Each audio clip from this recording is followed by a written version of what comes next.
Good afternoon dear students. आज हम लोग बात करेंगे हाइजेनबर्ग के अनसर्टेनिटी प्रिंसिपल के बारे में।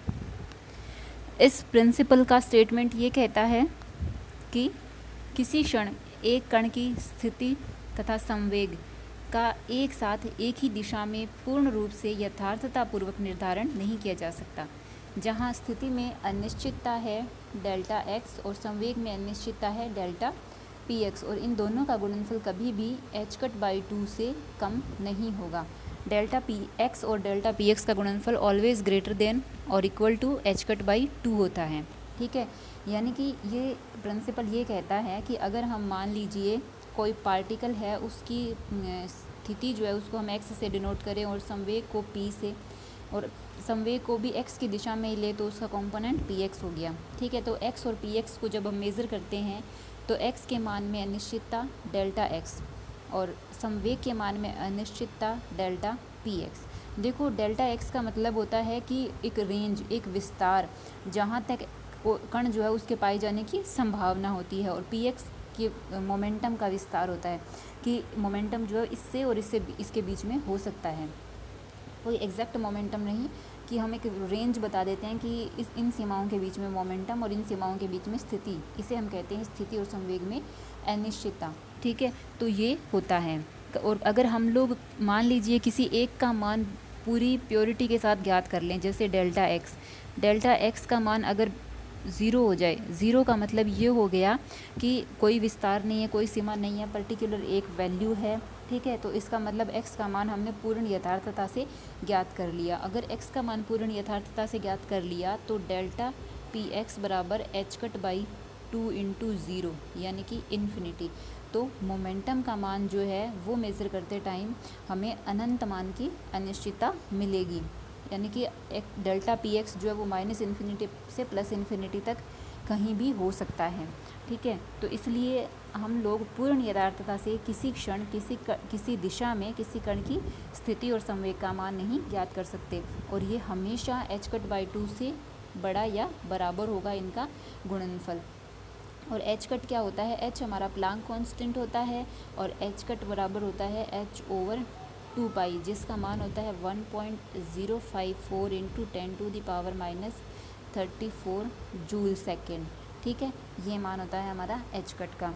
अब देखिए नेक्स्ट जो है पॉइंट ये है कि इसके अंदर इसके बारे में बात कर रहे हैं जो मैं अभी बताने जा रही हूँ इसके अंदर, कि अब जब किसी भी कण की स्थिति और संवेग में जो अनसर्टेनिटी या अनिश्चितता आती है उसका रीज़न क्या है, what is the reason behind this uncertainty is कि ऐसा कुछ नहीं है कि जिन इंस्ट्रूमेंट से हम लोग इनका मेज़रमेंट ले रहे हैं पोजीशन या मोमेंटम का, तो उनमें कोई कमी है ना, ऐसा कुछ नहीं है। बल्कि the reason behind this is कि जो मैटर वेव्स हैं या मैटर वेव्स जिसके बारे में हमने डी ब्रोगली वेव्स के अंदर बात करी थी, द्रव्य कण जो होते हैं उनके साथ हमेशा एसोसिएटेड एक वेव रहती है, इसके बारे में हमने बात करी थी।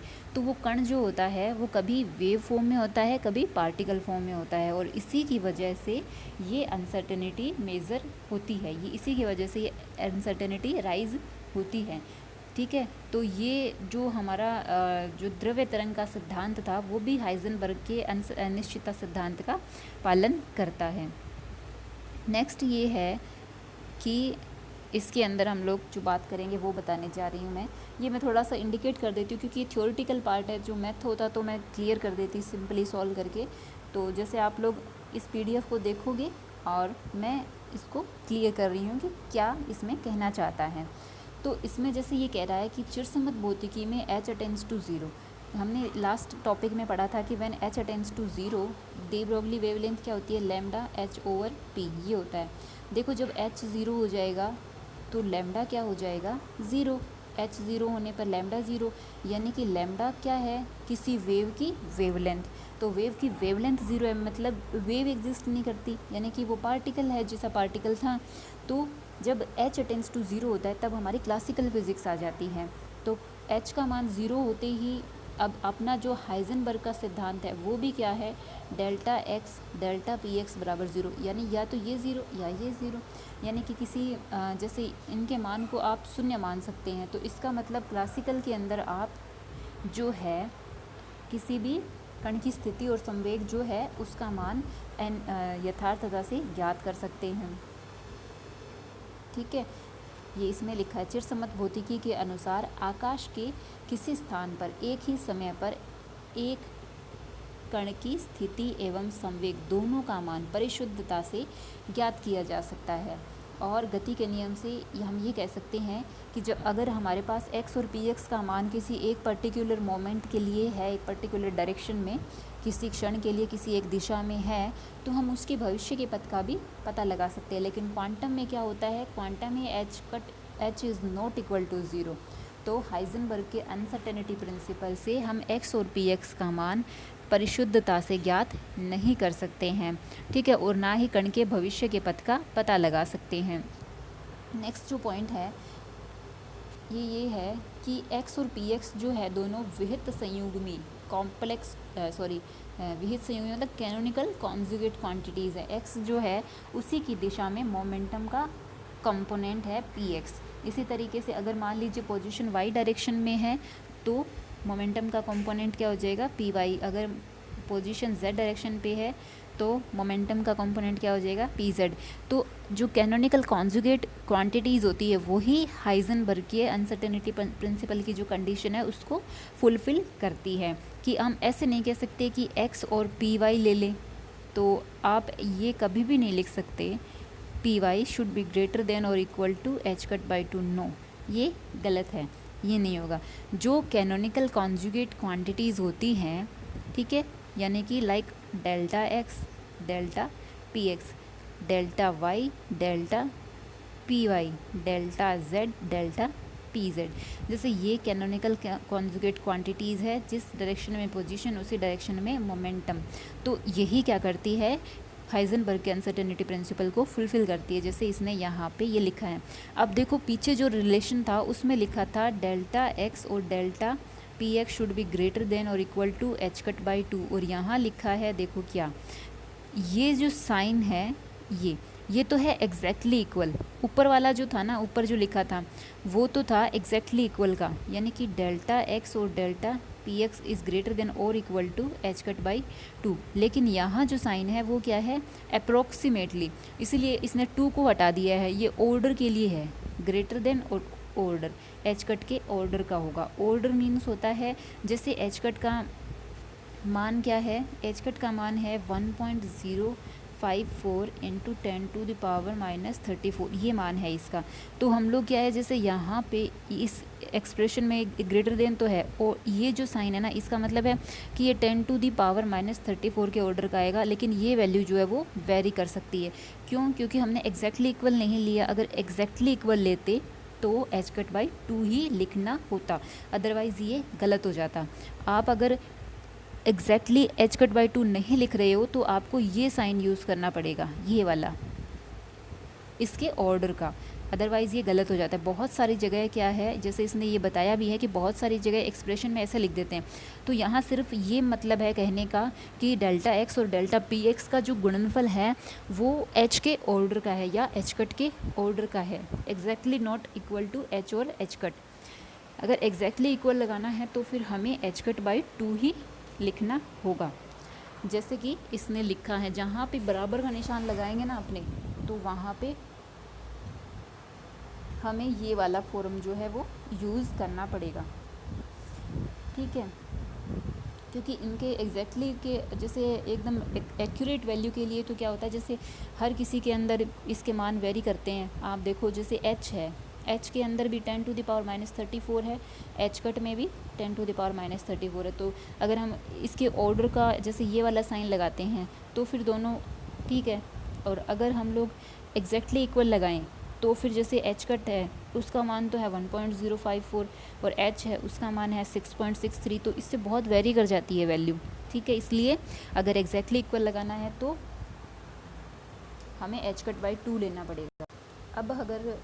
अब हम बात करते हैं इसका दूसरा फॉर्म, जो है ऊर्जा समय अनिश्चितता, जिस तरीके से स्थिति और संवेग अनिश्चितता थी, उसी तरीके से ऊर्जा और संवेग में भी ऊर्जा और समय में भी अनिश्चितता होती है। और उसका जैसे लिखने का तरीका है डेल्टा ई और डेल्टा टी गुणा में इज़ ग्रेटर देन और equal to h cut by 2 होती है।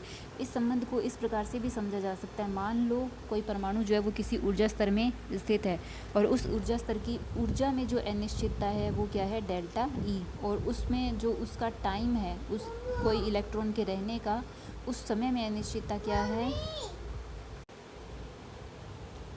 तो डेल्टा ई क्या है, किसी इलेक्ट्रॉन के किसी ऊर्जा स्तर में रहने किसी ऊर्जा स्तर में की ऊर्जा जो होती है उसमें अनिश्चितता, और डेल्टा टी उसमें उसका टाइम या समय या आयु काल जिसको बोलते हैं उसमें अनिश्चितता होती है। अगर मान लीजिए कोई इलेक्ट्रॉन जो है वो ग्राउंड स्टेट में है, तो ग्राउंड स्टेट में जो इलेक्ट्रॉन होता है वो अनंत समय तक रह सकता है, क्योंकि वो वहाँ पे क्या होता है, स्थायी होता है, तो अनंत समय तक रह सकता है। तो यहाँ पे देखिए इस एक्सप्रेशन में अगर डेल्टा टी का मान अनंत रख दें तो 1/अनंत क्या होता है, 0, तो डेल्टा ई क्या हो जाएगा, 0। डेल्टा ई 0 होने का मतलब ऊर्जा में अनिश्चितता 0, यानी कि जब इलेक्ट्रॉन ग्राउंड स्टेट में होता है जहाँ उसके आयुकाल जो है वो अनंत है, वहाँ पर उसकी अनिश्चितता ऊर्जा में अनिश्चितता 0 है, यानी कि उसकी ऊर्जा का मान जो है वो पूरी यथार्थता से ज्ञात कर सकते हैं, ऊर्जा का मान पूरी यथार्थता से ज्ञात किया जा सकता है। अगर हम लोग किसी एक्साइटेड स्टेट की बात करें तो एक्साइटेड स्टेट में इलेक्ट्रॉन जो होता है वो 10⁻⁻8 सेकेंड तक रहता है, तो वहाँ पर ऊर्जा में भी अनिश्चितता बनी रहती है। ठीक है, जैसे यहाँ पे इसका मान रख दिया 10⁻⁻8 सेकेंड, एच कट का मान रख दिया 1.05 इंटू 10⁻34, तो ये इसका मान आ गया। अब देखो यहाँ पे देखो अप्रॉक्सीमेटली इक्वल का साइन लगाया है, क्यों लगाया है अप्रॉक्सीमेटली इक्वल या इसके ऑर्डर का, क्योंकि इसने अगर ये लिखता तो ये एग्जैक्टली इक्वल लगा देता, अभी इसने टू नहीं लगाया है तो इस वजह से ये अप्रॉक्सीमेटली इक्वल लगा रहा है। यहाँ पर भी देखो ये, इस बात को पूरे अच्छे से ध्यान से आप नोट कर लेना, ये गलती बहुत बार हो जाती है। उसके बाद हम लोग बात करते हैं कोणीय विस्थापन एवं कोणीय संवेग में अनिश्चितता। उसी तरीके से जैसे हमने ऊपर बात करी थी स्थिति और संवेग की, इसी तरीके से कोणीय विस्थापन और कोणीय संवेग, जैसे मान लीजिए कोणीय संवेग का z घटक है Lz और कोणीय विस्थापन क्या है, संगत θz, तो इनके मानों में अनिश्चितता, ये कोणीय संवेग L इज इक्वल टू होता क्या है, mvr, ये आप लोगों ने बहुत बार पढ़ा होगा, L is equal to R cross P, ये वाला mvr होता है, ये वाला कोणीय संवेग है। और इसके मान में अनिश्चितता डेल्टा Lz, क्योंकि हमने z कंपोनेंट लिया है, और संगत कोणीय विस्थापन में अनिश्चितता डेल्टा θz, इसका भी z कंपोनेंट लिया है, शुड बी ग्रेटर देन और equal to h cut by 2, Heisenberg के अनसर्टेनिटी प्रिंसिपल से।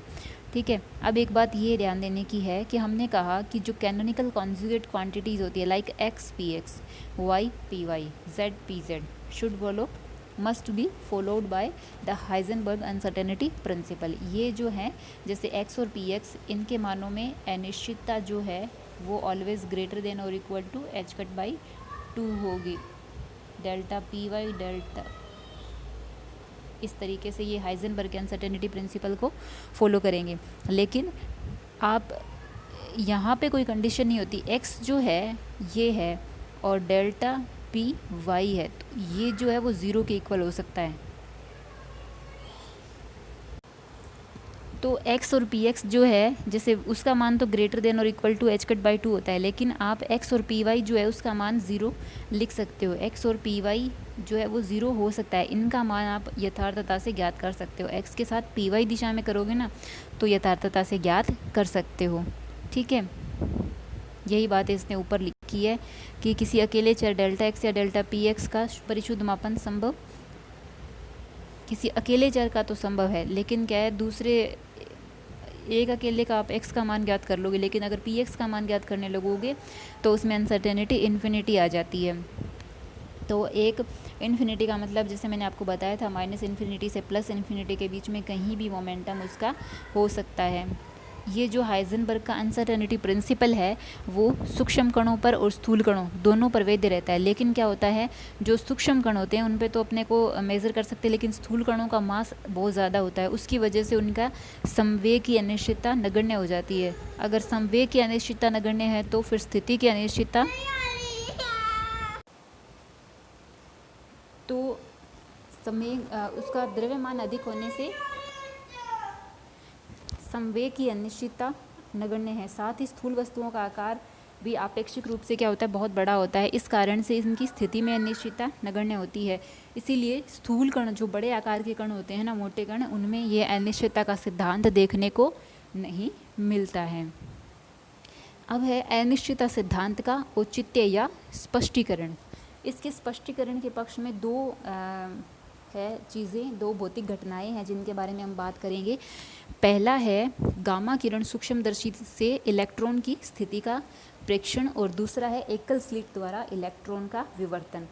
तो इसके अंदर जैसे गामा किरण सूक्ष्मदर्शी से इलेक्ट्रॉन की स्थिति का जब निर्धारण करते हैं, तो जैसे मान लीजिए इसके अंदर ये हमने कॉम्पटन इफेक्ट पढ़ा था, बिल्कुल थोड़ा वो देखने में वैसा सा लगता है। जैसे मोमेंटम जो है आने वाले फोटोन का h/λ' है, उसके बाद यहाँ पे एक इलेक्ट्रॉन है, ठीक है, यहाँ हमने एक सूक्ष्मदर्शी लगाया हुआ है। ये सूक्ष्मदर्शी इलेक्ट्रॉन की पोजीशन को डिटेक्ट करता है। और डिटेक्शन कैसे होगा कि यहाँ से जब फोटोन इससे टकराएगा, टकराने के बाद यहाँ पर इस दिशा में और इस दिशा में वो कहीं भी, इस रेंज में कहीं भी अगर वो जाता है तो वो इस सूक्ष्मदर्शी के माध्यम से डिटेक्ट हो जाएगा। ये फोटोन टकराने के बाद अगर इस दिशा में कहीं जाता है तो वो इस सूक्ष्मदर्शी से डिटेक्ट हो जाएगा, ठीक है।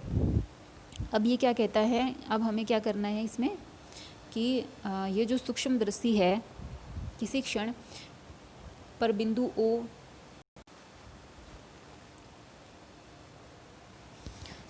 पर स्थित है कोई इलेक्ट्रॉन, ठीक है। इसका निर्धारण सूक्ष्मदर्शी से करना है। इस सूक्ष्मदर्शी की विभेदन सीमा Δx, limit of resolution. Limit of resolution मतलब भी जो दो निकटतम बिंदु जिनको वो बिल्कुल विभेदित कर सकता है, कि अलग अलग बता सकता है कि ये 2 पॉइंट है, वो जिस सीमा तक, वो है उसकी रिजोल्यूशन की लिमिट। उसके बाद में वो दोनों उसे एक ही दिखाई देंगे। अगर उनके बीच में कोई माइनर डिस्टेंस है तो भी वो उसको भेद नहीं सकता, वो उसको एक पर्टिकुलर एक पॉइंट ही मानेगा। इसे हम कहते हैं लिमिट ऑफ रिजोल्यूशन, दो बिंदुओं के मध्य की न्यूनतम दूरी जहाँ तक वो देख सकता है। और ये सूक्ष्मदर्शी के सिद्धांत से Δx जो है वो λ/2 sin α होता है।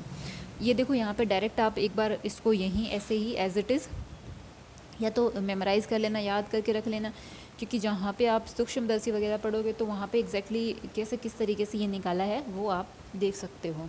यहाँ हमें इसकी इतनी ज़्यादा ज़रूरत नहीं है, तो सिंपली λ/2 sin α आप याद रख लेना। अल्फ़ा क्या है, जहाँ इलेक्ट्रॉन पर लाइट इंसिडेंट होती है और स्कैटर्ड लाइट जो होती है उसका y-x के साथ जो एंगल है वो है, जैसे आप यहाँ पे देख पा रहे हो, ठीक है, ये चीज़ है। अब ये जैसे ही फोटोन जो है या लाइट जो है इस इलेक्ट्रॉन से टकरा करके वापस निकलती है तो उसका मोमेंटम कितना हो जाता है, h/λ, ये h/λ। अब इसके दो कंपोनेंट होंगे, एक तो ये cos अल्फ़ा है ना, एक ये sin अल्फ़ा, और इस डायरेक्शन में भी sin अल्फ़ा हो जाएगा। यहाँ पर ये जो Δx का मान है वो इलेक्ट्रॉन की स्थिति की अनिश्चितता को भी व्यक्त करता है। अब स्थिति की अनिश्चितता Δx तो इसने दे दी, अब हम लोग मोमेंटम में अनसर्टेनिटी को फाइंड आउट कर लेते हैं। तो देखो इसमें क्या है, जैसे मैंने बताया इसका जो कंपोनेंट है इधर क्या होगा cos अल्फ़ा, और इधर क्या होगा। अब x एक्सिस पे ही फाइनल मोमेंटम की हम लोग एक बार बात कर लेते हैं, क्योंकि पोजीशन में जो अनसर्टेनिटी है वो केवल x की है। तो अगर हाइजेनबर्ग के अनसर्टेनिटी प्रिंसिपल को अगर हम लोग यहाँ पे अप्लाई करना चाहते हैं तो हमें मोमेंटम में अनसर्टेनिटी किस डायरेक्शन में देखनी होगी, x में। तो x डायरेक्शन में इसका मोमेंटम हो गया h/λ sin अल्फ़ा। तो जो OA डायरेक्शन है उसके लिए है ये। तो OA डायरेक्शन में मोमेंटम कंजर्वेशन के नियम से क्या हो जाएगा, टक्कर से पहले मोमेंटम है h/λ' और टक्कर के बाद क्या है, ये इधर वाला h/λ sin अल्फ़ा। इस तरीके से ये जो है ये जो h by lambda sine alpha है, इसकी दिशा, अब ये वाला तो x दिशा में है और ये वाला जो है x के अपोजिट माइनस x दिशा में है। ये देखो इधर जा रहा है ना, तो यहाँ पे माइनस का साइन होगा। फिर इस तरीके से ओ ए की वजह से इलेक्ट्रॉन को दिया गया संवेग जो है वो कितना हो जाएगा, आप इसको इस साइड ले आओ वापस, तो ये दोनों क्या हो जाएंगे, प्लस के हो जाएंगे। तो ओ ए दिशा में फोटोन के टकरा कर जाने से जो इलेक्ट्रॉन को दिया गया मोमेंटम है वो h by lambda dash plus h by lambda sine alpha हो जाता है। अब हम लोग बात करेंगे ओ बी दिशा में। ओ बी दिशा के अंदर अगर हम लोग बात करते हैं तो इसका x डायरेक्शन में होगा h by lambda sine alpha, ठीक है, h by lambda sine alpha, और टक्कर से पहले कितना था, h बाई लैम्डा डैश। तो ये जब दोनों बराबर होंगे, ये टक्कर से पहले ये टक्कर के बाद, तो ये इधर आएगा तो ये माइनस का हो जाएगा। इस प्रकार से ओ बी दिशा में फोटोन के टकरा कर जाने की वजह से इसका जो मोमेंटम है वो ये आ गया, ठीक है। तो इस तरीके से इलेक्ट्रॉन के संवेग में अधिकतम अनिश्चितता पी एक्स ए माइनस पी एक्स बी ये हमने यहाँ पे निकाल लिए, क्योंकि ये दोनों टर्म कैंसिल हो जाएंगे तो क्या आ जाएगा 2h by lambda sine alpha. तो इस प्रकार से समीकरण 1 व 2 से डेल्टा एक्स और डेल्टा पी एक्स दोनों का मान रख लो।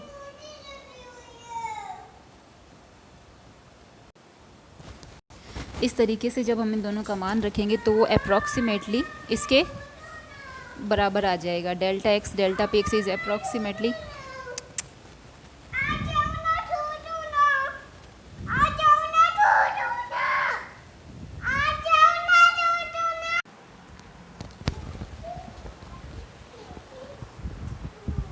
तो यहाँ पर डेल्टा एक्स और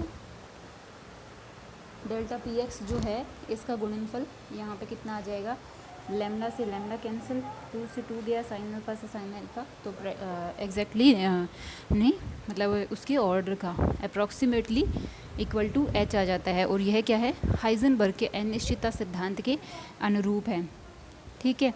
और अगर हम लोग बात करें कि कोई कण अगर v वेग से गतिशील है तो उसकी स्थिति में अनिश्चितता डेल्टा एक्स है और समय में अनिश्चितता डेल्टा टी है। तो delta t is equal to delta x by v, क्योंकि समय बराबर दूरी बटे चाल।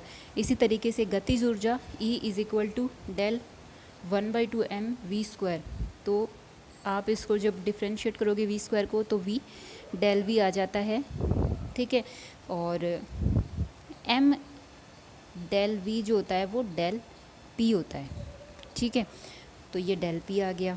अब delta E into delta T ऊर्जा समय अनिश्चितता सिद्धांत से जब आप मान रखोगे तो ये अप्रॉक्सीमेटली इक्वल टू h के बराबर। तो यहाँ से डेल्टा x और डेल्टा p और डेल्टा E और डेल्टा t जो दोनों हैं वो अप्रॉक्सीमेटली इक्वल टू h आते हैं, जो कि हाइजेनबर्ग की अनसर्टेनिटी प्रिंसिपल को फुलफ़िल करते हैं, उसकी कंडीशन को फुलफ़िल करते हैं। फिर उसके बाद हम लोग बात करते हैं संकीर्ण रेखा छिद्र पर इलेक्ट्रॉन का विवर्तन। तो इसमें क्या है, हमारे पास एक संकीर्ण छिद्र दिखाया गया है डेल्टा वाई चौड़ाई का यहाँ पे, और उसमें विवर्तन की वजह से जैसे लाइट उसमें से निकलती है और उसके बाद ये जो कॉर्नर हैं इसके, जैसे ये वाला और ये वाला, इनसे टकरा करके वो ऐसे और ऐसे गुजरती है। डिफ्रैक्शन होता है, विवर्तन होता है। और विवर्तन की वजह से जो प्रथम निम्निष्ठ बनते हैं वो किस एंगल पर बनते हैं, थीटा पे। निम्निष्ठ मतलब ये वाला, जैसे ये बिल्कुल लोअर गया और ये लोअर गया, ये प्रथम निम्निष्ठ हो गए। ये विवर्तन में आप लोगों ने पढ़ा होगा।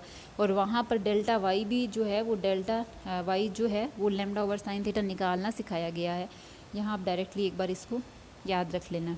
फिर उसके बाद जब इलेक्ट्रॉन रेखा छिद्र पर, मैं यहाँ से बोलना शुरू कर रही हूँ, इलेक्ट्रॉन रेखा छिद्र पर जब आपतित होता है तो इसके आपतित होने की स्थिति निश्चित नहीं होती, क्योंकि डेल्टा वाई चौड़ाई का है तो वो कहीं पर भी आपतित हो सकता है। किस स्थान पर कौन सा इलेक्ट्रॉन आपतित होगा इसके बारे में हम नहीं कह सकते, इसलिए उसकी स्थिति में अनिश्चितता डेल्टा वाई होती है। और जब प्रारंभ में इलेक्ट्रॉन x दिशा में गति करता है, इसीलिए y दिशा में उसका संवेग क्या होता है, शून्य होता है। रेखा छिद्र से विवर्तन के पश्चात इलेक्ट्रॉन जो है वो विवर्तन कोण थीटा और माइनस थीटा के मध्य कोई भी कोणीय स्थिति में विवर्तित हो सकता है, यानी कि वो इधर माइनस थीटा से प्लस थीटा के बीच में किधर भी जा सकता है। तो उसका जो मोमेंटम होगा वो p साइन थीटा से माइनस p साइन थीटा तक कुछ भी हो सकता है, ठीक है, क्योंकि वो y डायरेक्शन में किधर भी जा सकता है। तो ये p साइन थीटा और ये माइनस p साइन थीटा, इसके बीच में ये कहीं भी इसका मोमेंटम जो है वो जा सकता है। इसीलिए मोमेंटम में जो टोटल अनसर्टेनिटी है वो क्या हो जाती है, 2p साइन थीटा हो जाती है। तो आप जब स्थिति में अनिश्चितता डेल्टा वाई और संवेग में अनिश्चितता डेल्टा पी वाई को जब गुणा करते हो तो 2p लैम्डा, लैम्डा बराबर होता है h/p, p से p कैंसिल हो जाएगा तो 2h बचेगा। तो 2h जो होता है वो क्या हो गया, ग्रेटर देन और equal to greater than h/2 होता है। तो इस तरीके से ये भी हाइजेनबर्ग के अनिश्चितता सिद्धांत से सहमति रखता है। इस तरीके से ये जो है हाइजेनबर्ग के अनसर्टेनिटी प्रिंसिपल का स्पष्टीकरण है, औचित्य है, मतलब उसके फेवरेबल कुछ कंडीशंस है जो ये बताती है कि हाइजेनबर्ग के अनसर्टेनिटी प्रिंसिपल का कंडीशन जो है वो फुलफ़िल होती है।